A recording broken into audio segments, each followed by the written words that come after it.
Work. Work. Work. Move it. Dee-dee-dee-dee-da. Work. Work. Work. Move it. Dee-dee-dee-dee-da. Work. Work. Work. Move it. Dee-dee-dee-dee-da.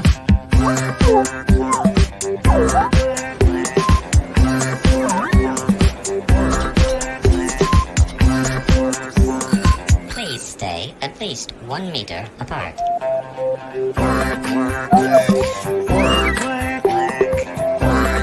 Move it. Dee-dee-dee-dee-da.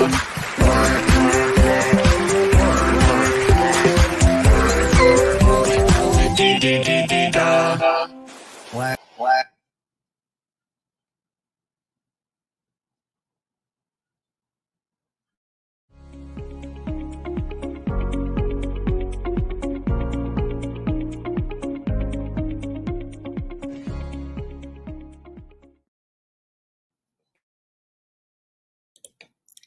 Welcome. Thank you all for being here today.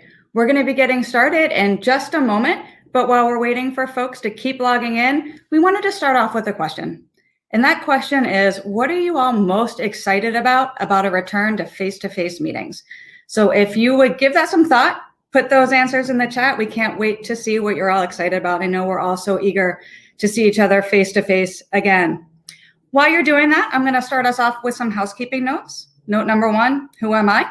I am Amy Hisrich. I am the Vice President of Global and Web Strategies at ASAE. More importantly for today, I am your moderator and your facilitator. Note number 2, keep using that chat to ask any questions you have throughout the session. We'll get to as many of those questions at the end of our conversation as possible. Note number 3, I swear there are only 4, we're almost done. Note number 3, we will be recording today's session. It will be posted to the Singapore Tourism Board's LinkedIn page. And last but certainly not least, for anyone who is looking for closed captioning today, that is available to you by toggling it on or off in the play bar. And with that, I am pleased to introduce Rachel Lowe. Rachel is the Senior Vice President of the Singapore Tourism Board Americas. She is based in their New York office and oversees their work in branded communications, leisure trade engagements, as well as their work with all of us in the business events industry. Rachel, over to you. Thank you, Amy, for that kind introduction. And of course, to everyone in the audience today, thank you all for taking the time out of your very busy schedule to join us. Now, together with the ASAE, we have curated this very special education session, and I hope you're just as excited as we are about it. Now, before I introduce our special guest, who will be sharing some insight into the Singapore perspective on sustainable development, I wanted to touch on 3 points about Singapore as a meetings destination. I feel like these points are important and will help facilitate associations as you plan your international meeting strategies. First, Singapore is still Asia's top meeting city, backed by the latest ICA rankings. Despite 2020, we are glad that some things don't change. Singapore is still located in the heart of Asia with a tropical weather that makes it suitable for meetings all year round. Singapore Airlines, our local carrier, still flies out of the US from key gateway cities like New York, San Francisco, and Los Angeles. Now, within the 7-hour flight radius, we are still able to reach up to 4 billion people living in the Asia Pacific.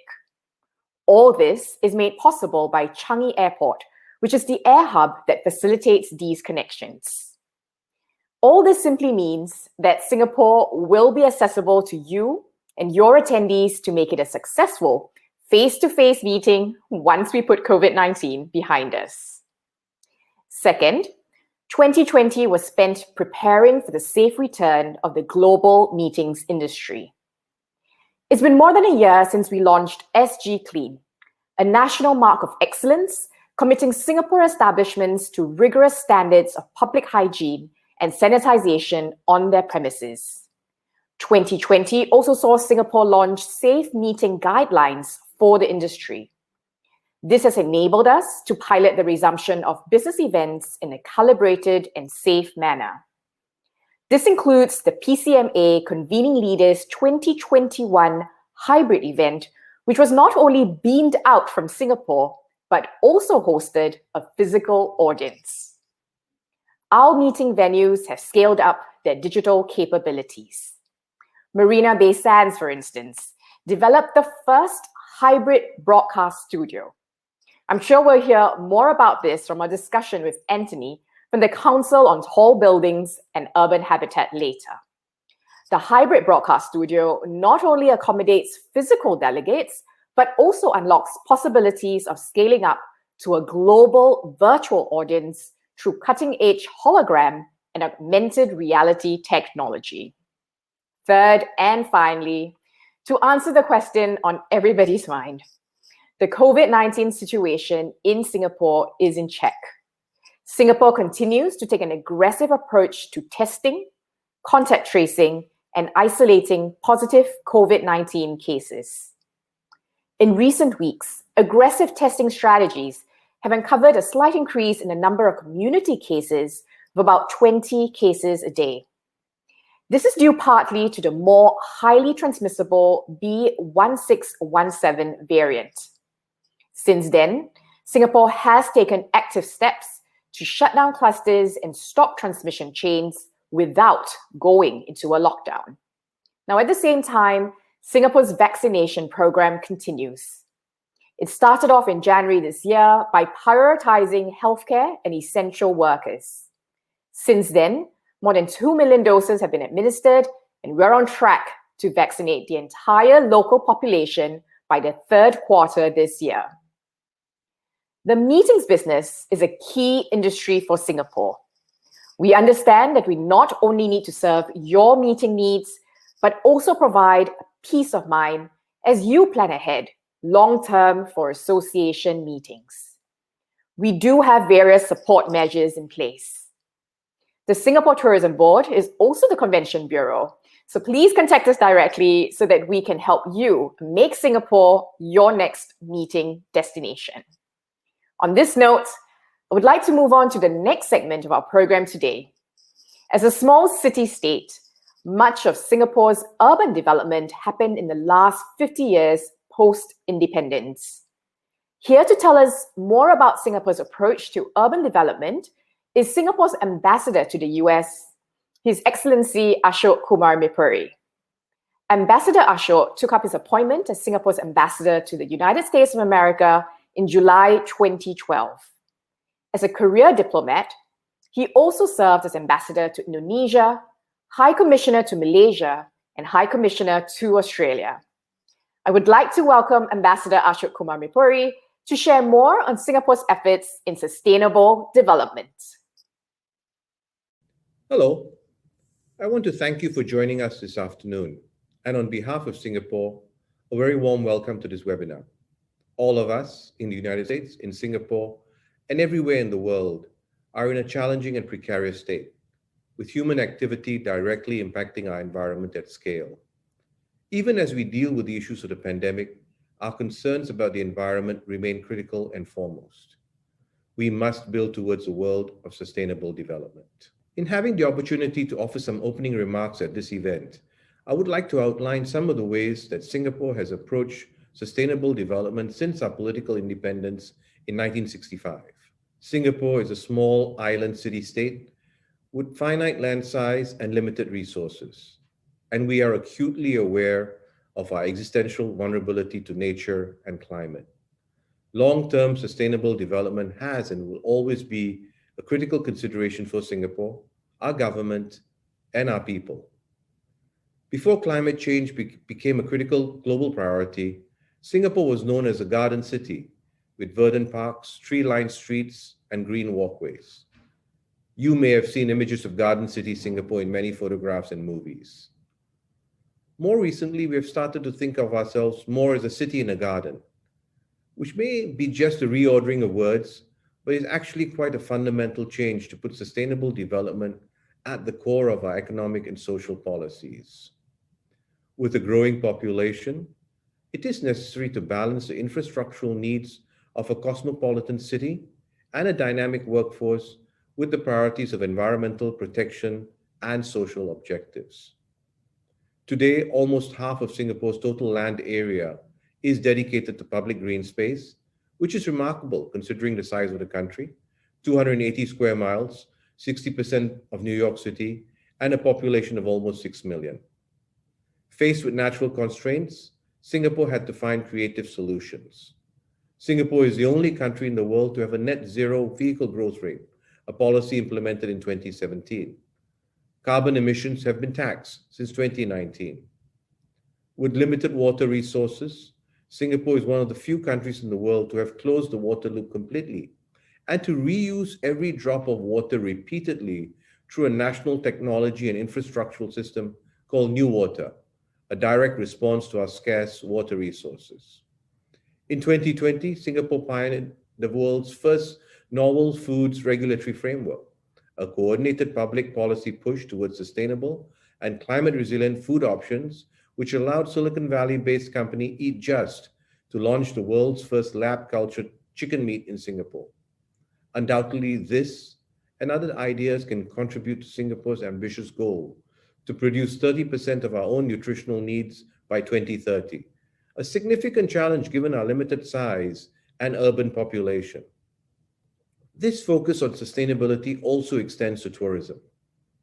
Many buildings that feature in Singapore's futuristic skyline are built on biophilic design principles, taking a lesson from nature to improve urban life with green wells to cool the structures, improve energy efficiency, and reduce the urban heat island effect. The iconic gardens by the bay, which has served as a backdrop to memorable movie scenes, has futuristic super trees embedded with environmentally sustainable functions, including photovoltaic cells to harvest solar energy for the light and sound shows, as well as an integrated cooling system for climate control conservatories. The Singapore Green Hotel Awards is well supported by the local hotel industry. For example, Park Royal and Pickering is a prominent downtown hotel that adopts a hotel in the garden concept with a facade clad in 15,000 square meters of greenery and a natural light maximization design that further serves to reduce energy and water consumption. In 2013, the Singapore Tourism Board launched sustainability guidelines for the meetings industry, which guides key industry players, including event organizers, venues, and even audiovisual suppliers. The supporting food and beverage industry has also stepped up. Another example, Labyrinth, a Michelin-starred contemporary restaurant, has built its menu around local produce advocacy and was presented the Flor di Cana Sustainable Restaurant Award at Asia's 50 Best Restaurants this year. Native, a bar ranked number 18 on the world's 50 best bars, is committed to using only regional spirits and locally sourced ingredients. These examples highlight Singapore's journey towards sustainability. Building on these efforts is a movement that we call the Singapore Green Plan. Under the Singapore Green Plan, we are committed to developing our green economy and achieving real goals like planting 1 million more trees across the island, reducing landfill waste by 30% by 2030, ensuring that all newly registered cars are clean energy models starting 2030, and helping at least 20% of our schools to be carbon neutral by 2030. Additionally, we are strengthening Singapore's commitments under the UN 2030 Sustainable Development Agenda and Paris Climate Accords towards long-term net zero emissions. Singapore's drive towards sustainability is a long-term journey, with short-term milestones, and success will ultimately come from engaging everyday Singaporeans to make the green choice. Only then can we meaningfully integrate society, economy, and the environment in a sustainable city of the future. We welcome our friends from around the world, including you, to join us on this journey. Thank you for your attention. And we are back. With those inspiring words, I'm pleased to introduce Dr. Antony Wood. Dr. Wood is the Chief Executive Officer of the Council on Tall Buildings and Urban Habitat, and he has been there since 2006. He's responsible for the oversight of the council, which has offices in the US, China, and Italy. He is also a research professor in the College of Architecture at the Illinois Institute of Technology and a visiting professor of tall buildings at Tongji University, Shanghai. He's a UK architect by training, His field of specialty is the design, and specifically relevant for today's session, the sustainable design of tall buildings. Prior to becoming an academic, Dr. Wood has worked as an architect in practice in Hong Kong, Bangkok, Kuala Lumpur, Jakarta, and the UK, all between 1991 and 2001. Lastly, he has been the principal investigator for numerous funded research projects. Welcome, Dr. Wood. Antony, thank you for being here. Hi, thank you. You ready? I'm going to ask you a bunch of questions. I'm ready. I'm totally ready. Okay, great. First up, I know you have deep experience with both Singapore and sustainability, but if we could start with having you just give us some overview, table setting, context about the Council on Tall Buildings and Urban Habitat. One, it's going to be a multi-part question. So organizational objectives, number one, your approach to meeting planning prior to COVID, number two, and if you could just touch on any aspects of sustainability relevant to your strategy or initiatives prior to COVID. Just kick us off. Sure. 1, 2, 3. Okay, I got to remember all this. Well, first of all, I mean, the Council on Tall Buildings and Urban Habitat, CTBUH, it's quite a mouthful, but we're the worldwide trade association for all those who are building future cities. We were founded in 1969, so this is our 52nd year. And so our members really are across the whole industry. The funders, owner, developers that are building these buildings, the architects that are designing them, engineers engineering them, landscape architects, curtain wall providers, everybody in the whole industry across the whole world. So we've got about 2 million people plugged into our network around the whole world. And moving on to events, that was question number 2. Moving on to events, we had 2 large conferences per year. We have our big annual conference in the fall, somewhere around the world, in a major dense city somewhere around the world, and then we have a slightly smaller conference which is focused around our award-winning projects and innovations, which typically is in Chicago in the spring. So those are the 2 major conferences. And I mean, to kickstart how COVID has impacted things, I think we're going to talk quite a bit about sustainability. But you know, I know there's a lot of association executives and people from the association will joining this webinar today. So just to put this in context, last year we as an organization were looking at $7.5 million revenue in January, February, and that actually dropped to less than 2 million because of the cancellation of these 2 conferences. Those are our major fundraiser of the year. They largely fund the other 50 weeks of our operation. And so, and I suspect that is not an unusual situation in the nonprofit world in 2020. Agreed. You're actually leading me into a question that we had prepared for later, but I'm going to switch this up just a little bit and then circle back because you're talking about the decline in revenue. And one of the things that we are seeing a lot these days are other associations that have likewise felt that decline from meetings revenue and also sponsorship revenue by not having those face-to-face exhibitor or partner opportunities at their live events. Can you talk about any lessons learned you've had over the past 12 to 18 months relative to partner engagement or sponsor ROI? Sure. I mean, that requires me to get into a little bit of detail about what we did. So our awards conference was scheduled for April, and here in Chicago, and March, just a month before, we made the decision that we had to cancel that conference or postpone that conference. And as I said, that conference was focused around our award-winning projects. And so the initial plan was to move that into Singapore. We were planning to be in Singapore for our conference in the fall. And of course, back in March last year, it was like, well, for sure, we'll be able to have a conference in Singapore in the fall. So we moved the awards conference into the annual conference. Then, of course, it became apparent that we couldn't have the annual conference anywhere. No one would be able to travel. And so then we ended up postponing both those events into this year. But what we did do last year, in the absence of being able to hold these physical events, we held a hybrid event. A rolling 24-hour live program that started in Singapore, moved on to London, and finished in Chicago. So it was a little bit like if any of you remember Band-Aid, Live Aid, sorry, in the 1980s. It was Singapore handing off to London, then handing off to Chicago. And so we learned a lot through that. And I think, Amy, I know we talked earlier, and you want to talk quite a bit about hybrid events and the lessons coming out of hybrid events. But that did, there were issues because we set this up for physical for the people in those 3 cities, and then virtual joining for other people around the world. And as it happened, we weren't able to have the physical element in London. We weren't able to have it in Chicago, but we did have a physical element in Singapore, albeit for reduced numbers.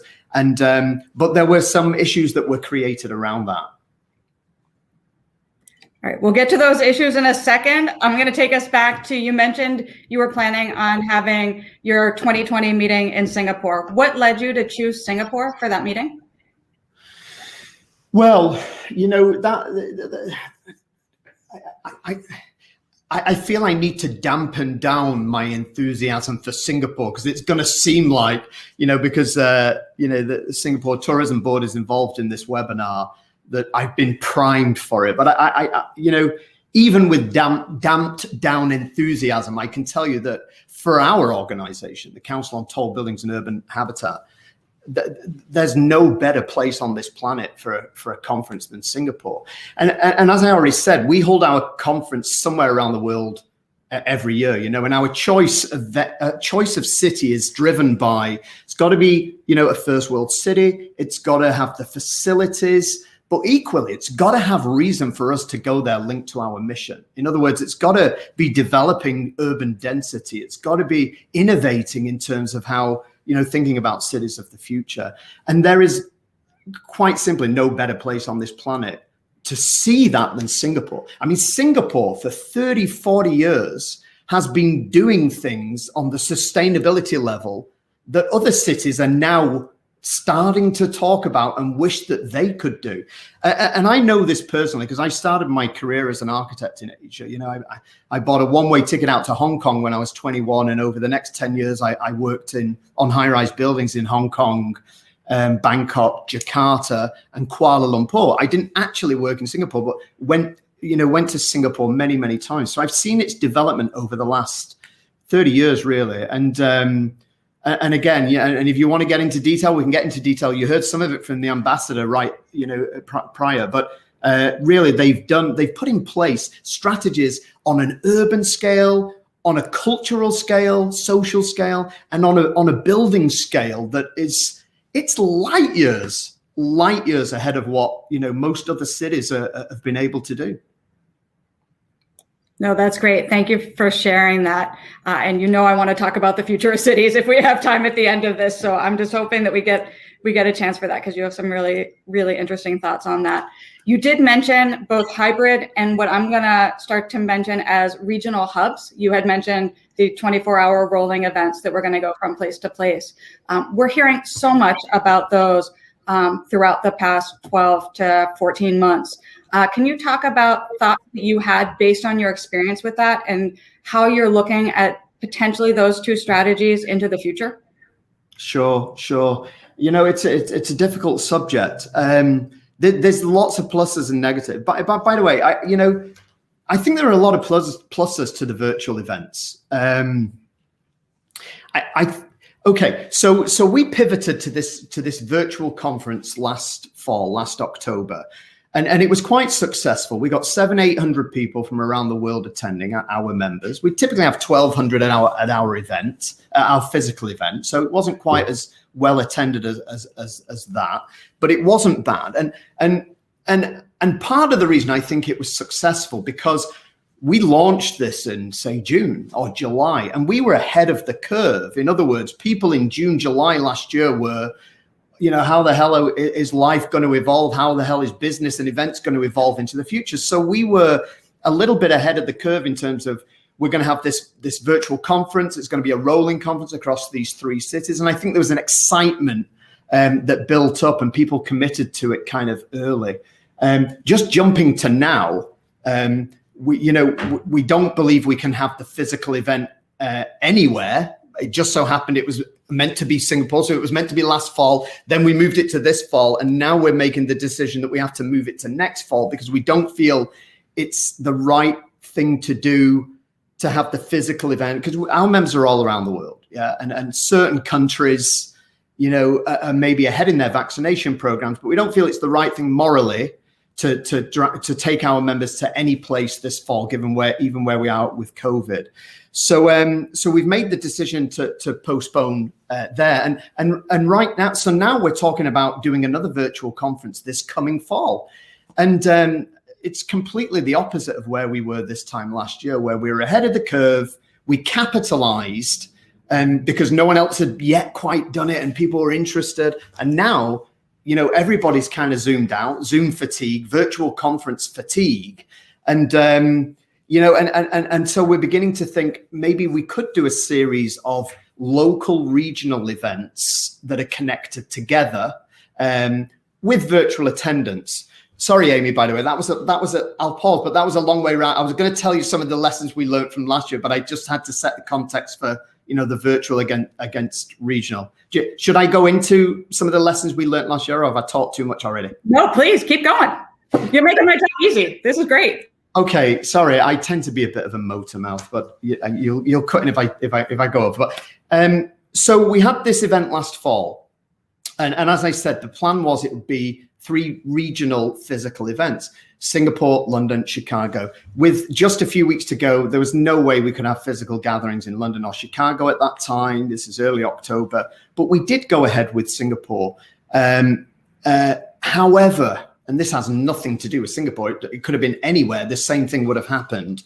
We found there were a major problem with the hybrid event, and that was because we could only have 50 people in attendance at that time. We you know, one of our owner developers in a prominent tall building in Singapore stepped up with an auditorium, and they donated the space.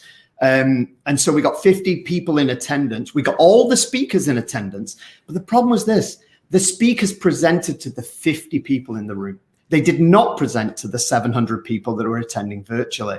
And we didn't see that happening. We thought it would be, you know, we had all the technology, we had all the video and everything, but you know, the people were presenting to the people that they could see in the room. And, you know, inevitably some of the sessions went over, you know, and it was and the chair on site at the time handled it well. It's like, well, we're finishing this session 10 minutes late, so we'll just extend the coffee break 10 minutes late. And, you know, you guys come back. And that was fine for the 50 people who knew what the hell was going on. It wasn't for the 700, especially those who are like, oh, I'll catch such a session. And then they log in and the session hasn't started. And it's like, oh, this conference isn't happening, we'll go away. So there were a lot of logistical problems. We learned from it and we could do it better again. But in the meantime, I think the appetite for purely for virtual events is really waning. And I think that's a concern to us all.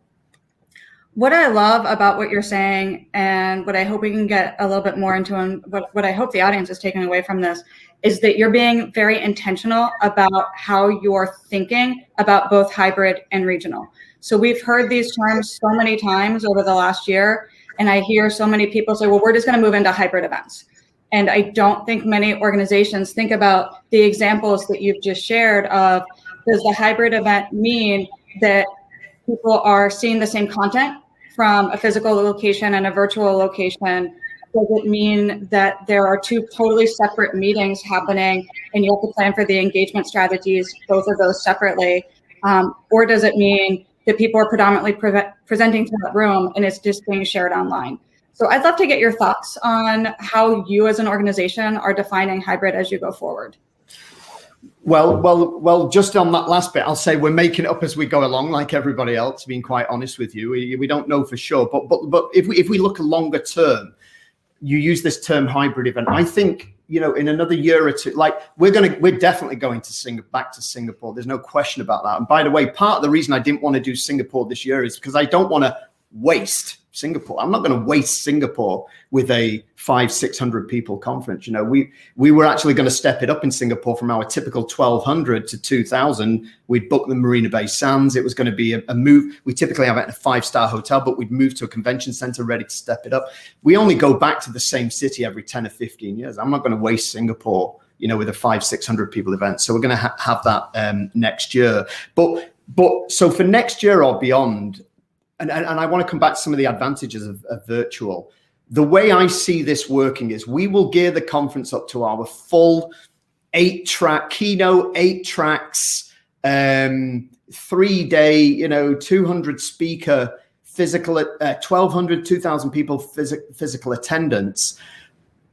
And so the people will be presenting to 400, 500 people in the room, but then we will capture that and, and project that virtually live for people around the room. So there's no, if you've got 500 people in a room, then there's an audience to kind of present to. I think where we've got to be careful is when we get caught between two things, when we get caught between a small audience and a big virtual audience, and it falls a little bit flat somewhere in the middle. But let me just say some of the advantages of virtual events. This is our learning, okay? I just described our physical conference, and it's brilliant. And by the way, when we have our physical conference, everything has to be 5-star. I mean, our top sponsorship package is $70,000 US. You can't ask somebody for $70,000 for a sponsorship of a 3-day event unless everything is 5-star. But that comes at a cost. I mean, we have $1 million worth of expense locked into our event. $1 million. So, I mean, I'll be open with you. Our model for our annual conference is $3 million worth of revenue. By the way, 1 million in registration and 2 million in sponsorship, and $1 million worth of expense. Now, there's no way that we can get that volume of money, that amount of money with a virtual event. But I can also tell you that I don't need to spend more than $100,000. Most of that is on the virtual studio to deliver a virtual event. So, okay, we can't get the same amount of sponsorship and perhaps registration fees. There's no catering to justify and all the rest of it. But my expenses just came down from 1 million to 100,000 for a similar scale event potentially. There's one advantage. The second advantage is and back to the hybrid again. I see if you can leave a virtual to be value added extra to a physical event, if it can be extra attendance, extra engagement. And then here's a third one. And this is not to be, for an organization like this is not to be, underplayed. Before COVID hit, one of the big things we were struggling with was how to capture the presentation content for our website. An 8-track conference over 3 days, you can imagine the cost to have video, two video cameras in every room. And we were doing that. We were doing that at some of our conferences because the capture of the material was so important.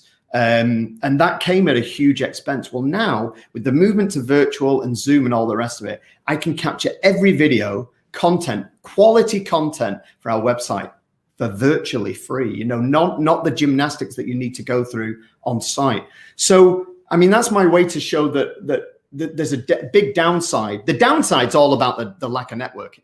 The downside is all about the lack of business networking, the difficulty of business networking with virtual events. But there are some upsides as well. Yeah, thank you. You're speaking to my heart because of my role in web as well as global. So yeah, capturing the content from programs is always something that we at ASAE grapple with, is how do you make that available so that people that may not have been in that session can still learn from that later on. So thank you for touching on that. I do want to remind the audience that we are live. So we are taking your questions. Go ahead and put them in the chat. If you don't ask questions, I will keep asking questions because I got tons of them, as poor Antony found out as we've been preparing for this. So I could talk about this stuff all day, but we want to get to your questions as well. So with that, I want to get your thoughts on, you talked about some of the benefits of virtual. What are your thoughts around virtual and sustainability, and where sustainability might be going also as we return to face-to-face? Well, that's interesting. I mean, that's a really interesting topic in itself, because I mean, our whole mission is really about sustainability. We exist to really be promoting more sustainable patterns of life on this planet, and we believe that urban density is the way to achieve that, the vertical growth of cities rather than the horizontal spread of cities. And COVID, I think in many years' time, humanity will look back at COVID and really it will conclude that COVID accelerated a lot of issues that were already prevalent. You know, it didn't necessarily create any issues. It accelerated existing issues.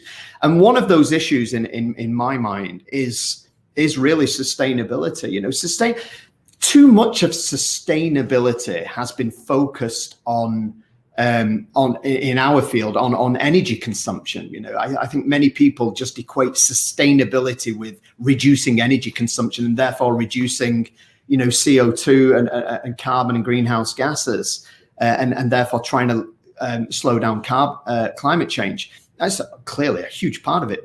But I would argue that social sustainability, I mean, you know, the human sustainability, how we interact with each other. And so COVID, in a sense, it's not been a million miles away from climate change in terms of kind of the reasons that have caused it. And so another, you know, kind of benefit of the virtual event. So one of the things we've been getting in the neck is, okay, you're the Council on Urbanism and Urban Habitat. You're all about sustainability, more sustainable patterns of life. What are you doing having 2 conferences around the world and having your members in Azerbaijan fly to Singapore and Chicago twice a year? That's not very sustainable, is it? You know, and it's difficult to argue against that. I remember in 2008, we had our conference in Dubai. It was called Tall and Green, Urban Sustainability. And, you know, people thought that was crazy in a place like Dubai, you know, in the middle of the desert, which many people thought was anti-sustainable in many respects. But I remember at that conference, that was the first year that we bought carbon offset credits for every delegate, you know, because of this issue of, you know, the airline industry and you know, production of greenhouse gases through travel and through having the meeting event. So that's something we've been grappling with, and we didn't have an answer to it. But now I'll tell you what we're doing moving forward. We've decided, because our conference earlier in the year, I mentioned to you, it's all about the awards. And what that means is, if you want to win the award, you've got to come to the conference and present.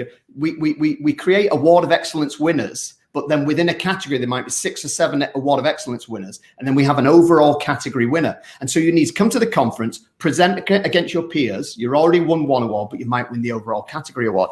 And in a way, that's kind of smart, because it's like, if you want the award and the international promotion, and by the way, this means best tall building in Asia or best tall building in the world. By the way, Singapore's won more of those awards than any other city. I'm telling you, that's the truth. I'm not saying that to you know, please our friends at STB. It's absolutely true. And so these people, it's a different dynamic to the fall conference. It has an energy and a dynamism. You know, the fall conference is like, should we attend the council conference this year? Whereas the early conference in the spring, it's like, well, we have to. So we've decided that will remain 100% virtual event moving forward, and we will put our efforts into the fall conference being physical. And that's been a great balance for us, because it helps us to address the sustainability issue. It also helps us cannibalizing our own members, because our members find it difficult to justify 2 big international trips per year. And so coming out of COVID, I've said there's lessons in terms of virtual and hybrid and physical, but it's now going to drive our strategy, where the first conference in the year will be 100% virtual, and the big fall conference will be physical plus virtual. I'm not even going to say hybrid. It's going to be physical plus virtual. And that helps us to address the sustainability issue as well around that. Well, and what I also love is that you're being so clear in it's physical plus virtual. You're not even using the word hybrid, to just get that murky term sort of out of our lexicon, because we're using it in various ways. So I think that's great. You mentioned different types of sustainability, and for the first time, and maybe it was just new to me, but I heard the term sustainability used completely in a way that I hadn't heard it before, which was more financial sustainability, less environmental, and it was more what I would consider viability for organizations. And I think that that's something that we've all been grappling with mightily in the last year. And I was struck when you were talking about the ratio of your virtual program and the cost to produce it relative to the revenue. So I'm just wondering if you had seen other opportunities around meetings where there was a similar potential financial either offset or upside that meeting planners can be either taking advantage of or thinking about coming out of this. Again, we're all trying to make up from some huge financial losses here over the past year. So trying to pick your brain on ways that you guys have seen be effective. Yeah. Well, I mean, the finances are tough. And again, it's evolving. I mean, the night before last, ironically, I had a call with our Singapore chapter. By the way, we have chapters all around the world that help with these conferences. And I was talking with the Singapore chapter about this, event coming up the fall and how we have to postpone the physical again. And we're looking to do some kind of a virtual event. And we were talking about registration rates, and I'm saying, well, last year we managed to get $300 for the rolling event, so we should get that this year.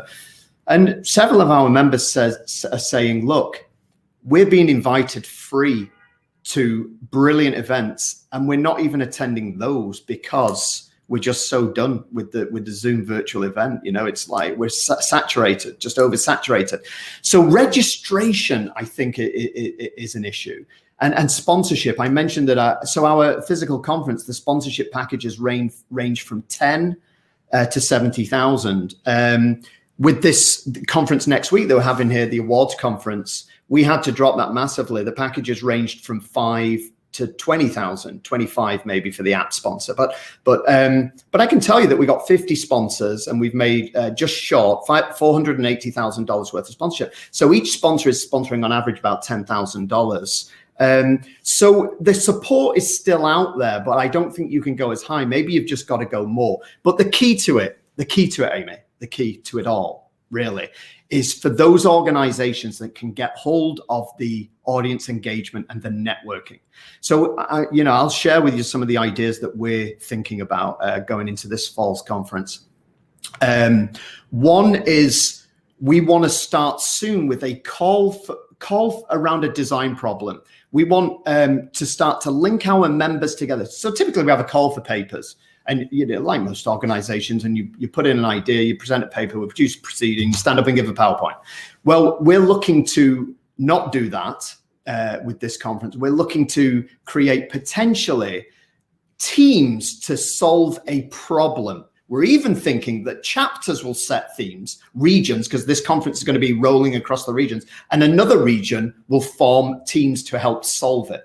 So what are the issues? The post-pandemic office is an obvious one, but there's so many other things that we're seeing, the take-up of mass timber in high-rise buildings, green walls. My PhD was on sky bridges, developing vertical, bringing in the horizontal. By the way, again, Singapore has all these things.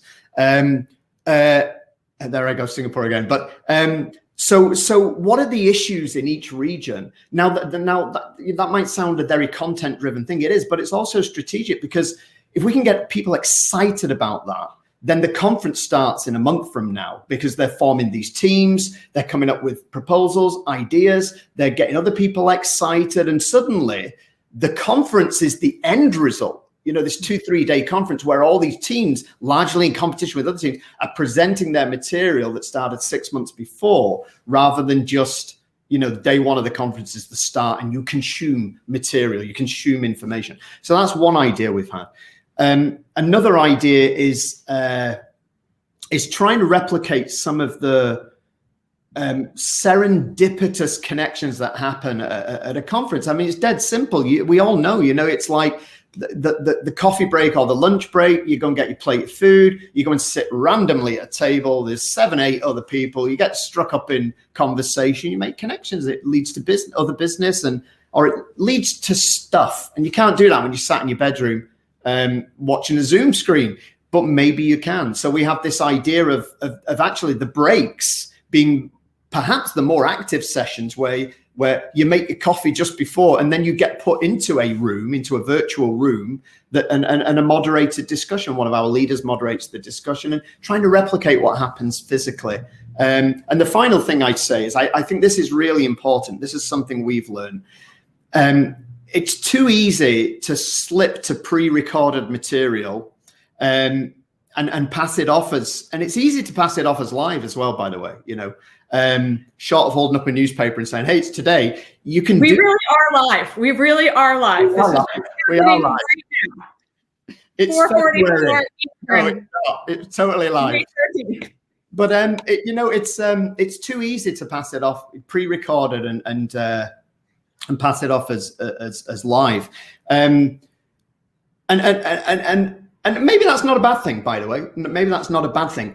But again, if it's pre-recorded, you can forget any type of audience interaction. So another thing, even where we have pre-recorded material, we are going to insist that the speakers are then live afterwards. And it's not just that 5-minute Q&A, but there's a 30-minute session after the presentation where people really do ask questions and the presenters answer it, and there's engagement.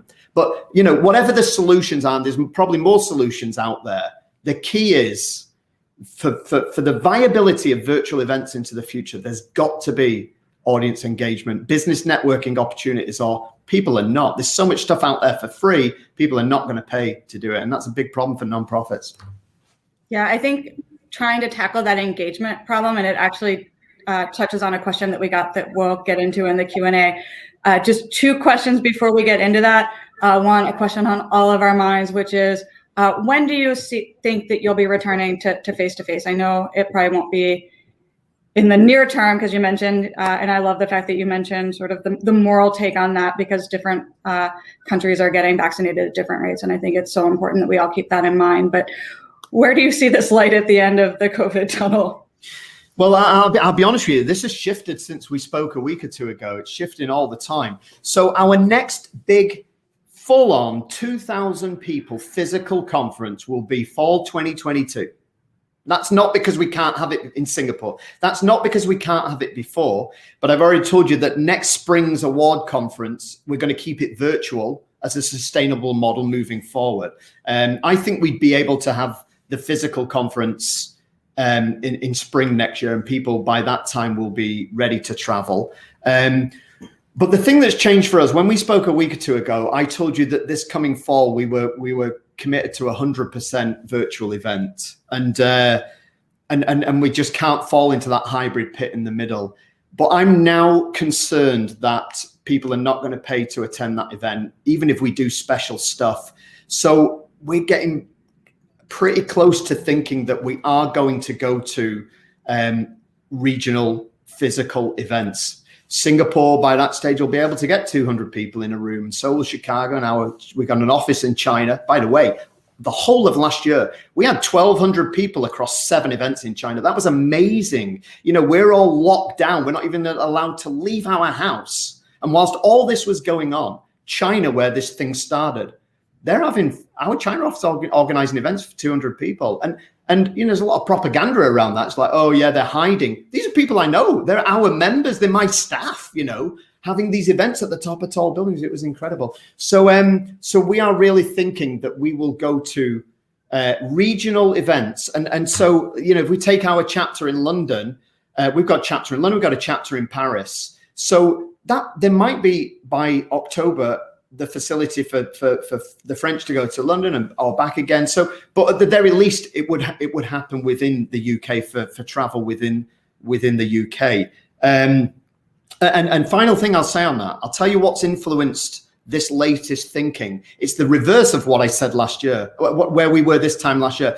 Let's do a virtual event. No one knows what the hell they're doing. Come on, let's capitalize. We'll get hold of it. We'll announce it. Council, we're doing this virtual event. It's going to be brilliant. It's rolling across the world, and everyone's like, yeah, that's where we need to go. And people signed up early. We got sponsors. We got all the rest of it.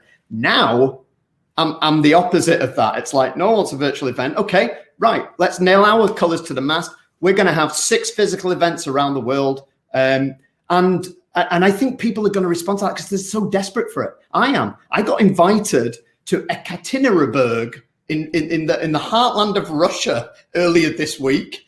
To give a keynote presentation in October. And ordinarily I wouldn't have the time, wouldn't have the inclination. And I'm like, that's interesting. I'm considering, because I'm so desperate for something different. Now I won't put myself at risk and go if there's a big risk of COVID, even though I'm double vaccinated and feel fine. But the point I'm saying is for those organizations that are brave enough and take that slight risk, might flare up again in places. I think some people are desperate for this in the business world, certainly in our business. Architects and engineers, they are so used to flying around the world that this has been a huge straitjacket for them. And if we can capitalize on this, the short answer, Amy, is when are we going to see face-to-face events? Definitely in the next few months. I am just as eager to get on a plane. I just keep checking, where am I allowed to go, and where is it ethical for me to go that I'm not going to transmit any variants? And what I found is maybe CVS down the street, but probably not that far beyond that. All right, we do have some questions from the audience. Okay. One was on the engagement that you were talking about. You were talking about engagement in the virtual sense, and I love the sort of upfront